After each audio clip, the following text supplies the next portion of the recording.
Hi guys. So this is kind of requested from a recent comment of just a short guide on how I think on the old snooker. Obviously, what you've seen from my previous videos, what I do splitting the pack open and such. It's not the conventional break, but this is kind of what I tend to do when I'm just running for 147s. But what we're going to try and do today is discuss the shots that I'm doing, what I'm looking for, and hopefully we can get a decent break in the meantime. But the initial way to play snooker is to always play for options. That's usually the way to play snooker. Um, so, do we go for 147? Maybe. Do we go for a high break? Maybe. Depends on how the balls run.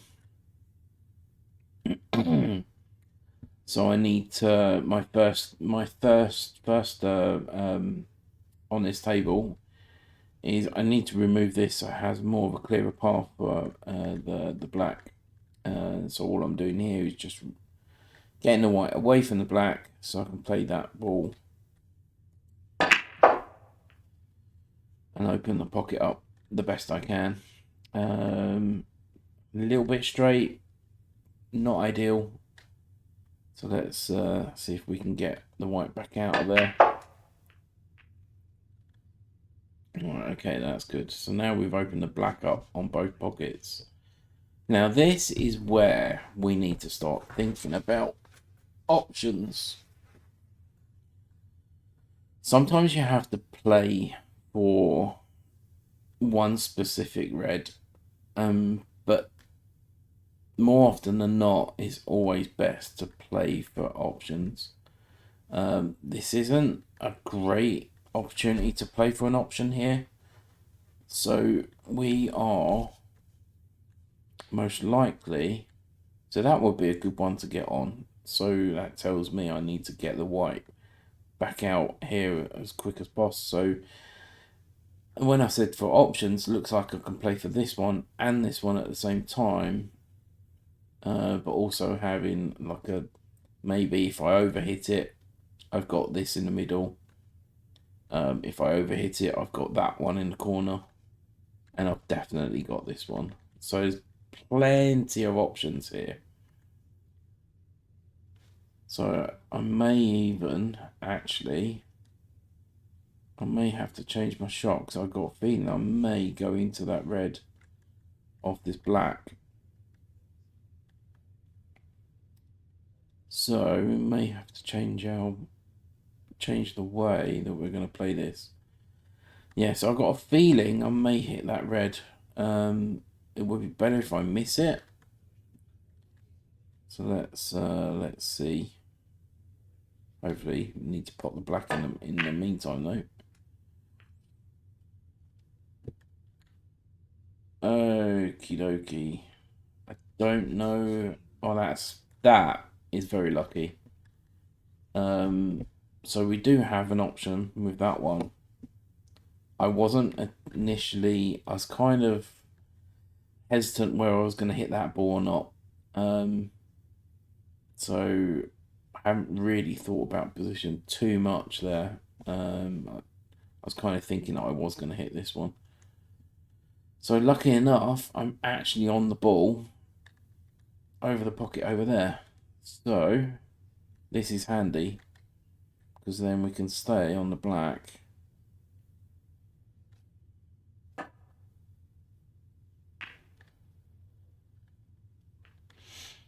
Right. Now we're cooking.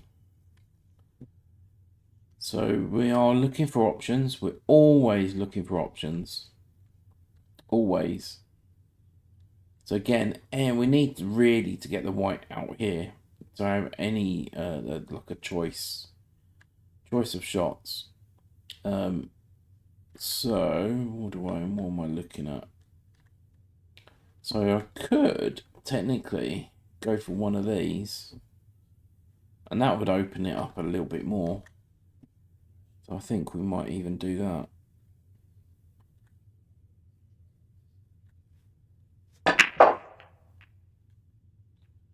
Right, that's handy, but now we've created a problem. These ones here, it's not ideal, but we can deal with that as we go. So as you can see, I'm on this one. So I'm trying to think, and I'm trying to think plan ahead. So having a look at all the balls, where they go.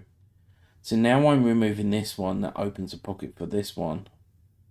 But it also opens a pocket up for that ball there to go into that pocket.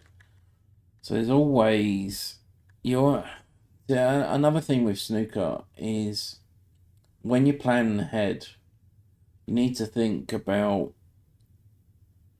removing reds that are blocking paths for other balls as well as position, as well as playing for options. That is really tough, but it's something to look out for when you're playing. 25. Right, so I know that if I've got quite a few options here, so I can actually play the white around anywhere over here. I've got 3 options. I've got this one, that one, and this one. That's kind of where we're going for. So we're aiming to get the white roughly about here. Anywhere around here, that would be ideal.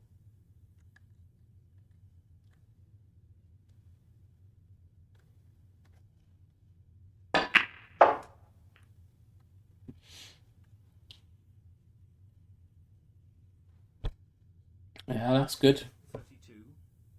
It's quite a good. It's quite a decent position there. So we can go. I'm going to go for this one. The reason why I'm going for this one because it opens up pockets for that one. It gives that one a little bit more breathing space. But I would most likely need to remove this one before I take this one out, because then that opens up pockets in both corners. So what we're going to do is a little bit of draw or backspin.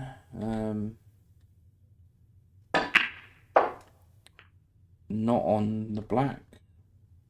33. I thought I could avoid missing that one, but that was a bad shot on my part. So now I've got to judge this pocket speed.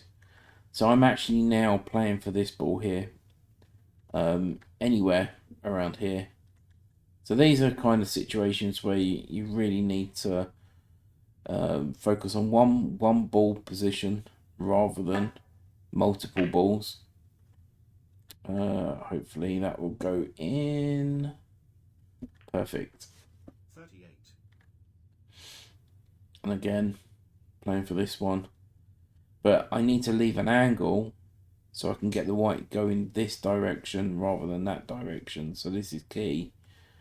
So if I can get this, and then I can play the white anywhere down this bit, I'm going to play for that one or this one. So again, always looking for options, always. So I'm just going to have a look at a later stage. For this one, that pink doesn't go anywhere.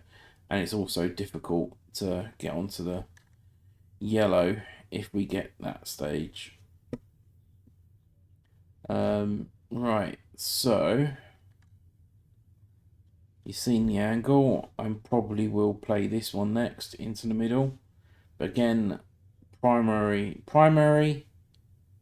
ball to go for. This lot secondary. So we have to wait and see what position we're on now.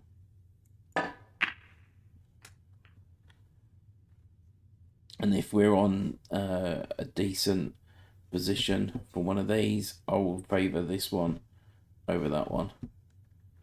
because this is the one of the balls that I really need to get rid of, because it gives this one a little bit more breathing space.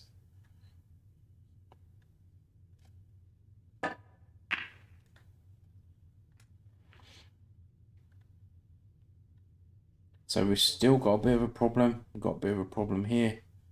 So what I might do here, I can see that I might have a slight angle, so I can go into and disturb them at this very point.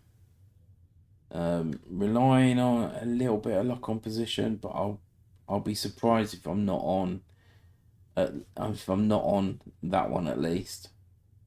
I mean, even if I hit this ball, I'm aiming to hit this ball here. So then I've got this one and that one, and potentially that one in the middle. So again, always looking for options. And I've had a nice touch. I've developed that one a little bit, so that's good. Now I can remove this one for the black.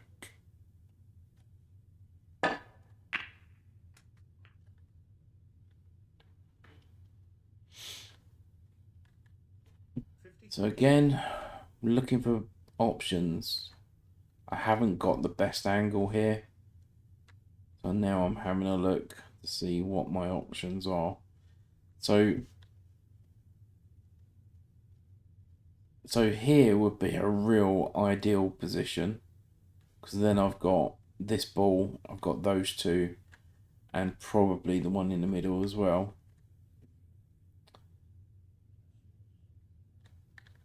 So, but how are we going to get there? So let's see if we can do this. I have to play this a little bit of force.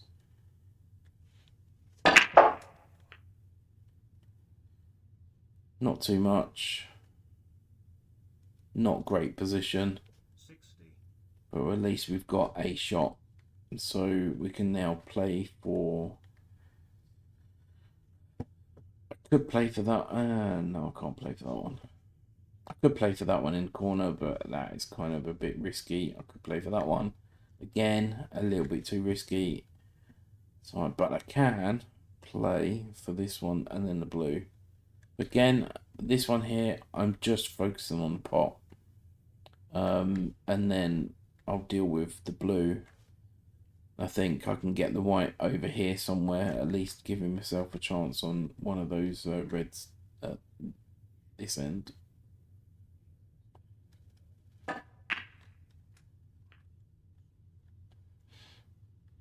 It's quite handy.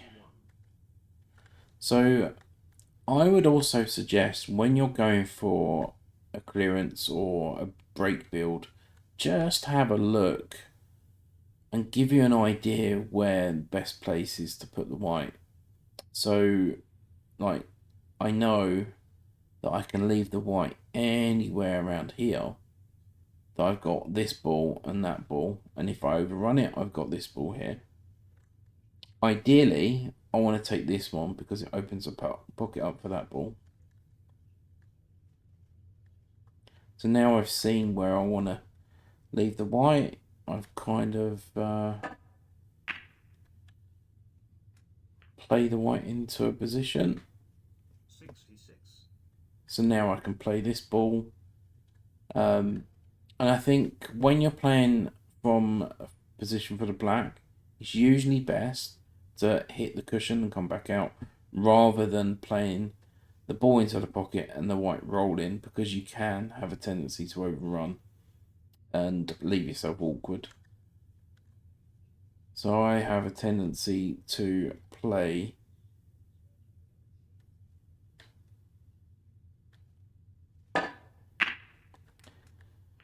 for cushion. As you can see, it's really handy to get the white back out.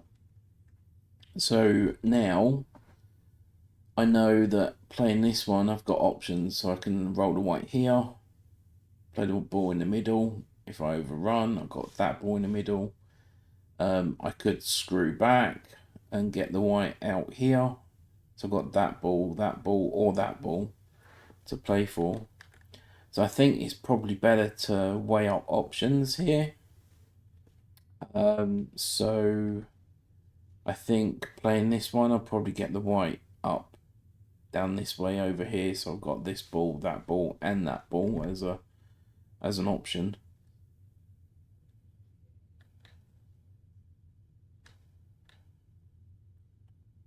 Oh, I can't get the mouse right.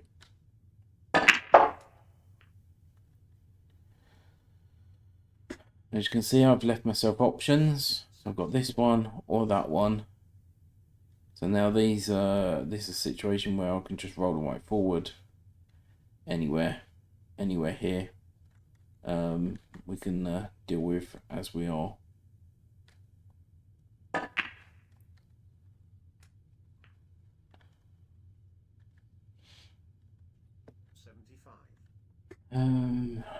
Right, so now I need to hit this a little bit firm. I don't want to leave the white here to play that one in the middle. I want to get the white back out. Again, I want the options. It's always best to have options. So if I get the white around about here, that's great because I've got 3 options.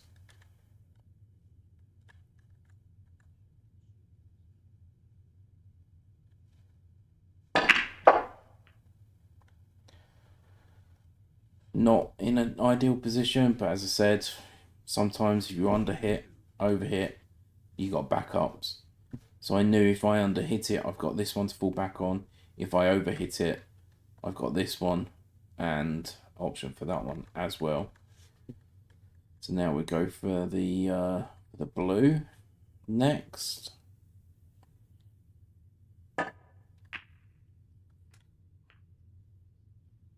Again, we can run the white forward a little bit, but as I said earlier, always best to have a check, just give you an idea of position for the ball. So primarily I'm going for this one, but if I overhit, I've got that one.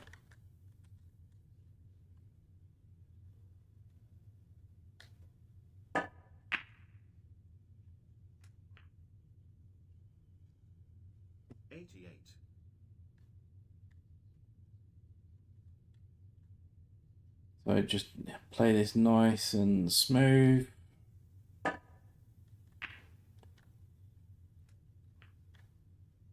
Getting a little bit trickier now. Not in the best position right now. So I would have to do a screw back. So coming to cushion, I might have to play this one in the middle. This is quite a delicate shot.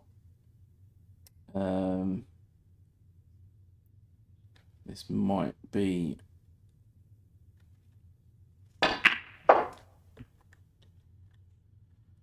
There you go. Now this is where it gets tricky. So this is, for me, at this point, it's focusing on the pot because the white's naturally going this direction. So this is kind of where I am. You're not really playing for options now. Playing for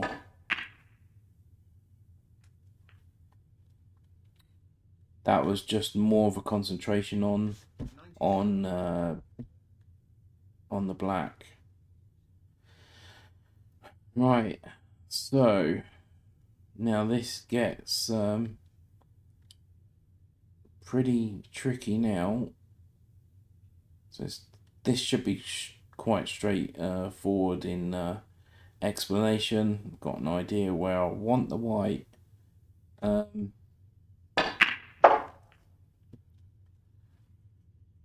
There's no real explanation needed for this one. I need that to slow right down because I don't want to be hampered by the blue. The pink is going to give me a bit, it's going to cause me a little bit of a problem. Now, this red is more highly missable because of the angle I've got, but let's see if we can continue the break at least. Yeah, but that was a good moving out the pink, but unfortunately missed the red. So hopefully that'll give you an idea of how to break build. Now, I would suggest tip size of the larger the tip size, the better, because the smaller the tip means you'll probably end up putting unwanted side on the white, and that will make you miss a hell of a lot more. Suggestions with spin, ideally not to put crazy spin on the white, as you probably saw throughout that entire run. All I done was backspin and topspin. No real heroics with the white. It was quite self control. Um, so don't. I would, yeah. So tip size is a must. Bigger the better. Usually around about 9.5 is the usual snooker tip size. I'd say 9.5 to 10. That will help putting unwanted side on the cue ball. Don't ping the white around. I would suggest not to do that because it's better to play in areas rather than a ball up, ball down here, ball up the other end, ball back down here. You're doing far too much with the white ball. So it's best to just keep the ball in areas. I don't think there's anything else, but I hope that at least helps somebody. And just let me know if there's something I've missed off as suggestions. Yeah, more than welcome. Thank you.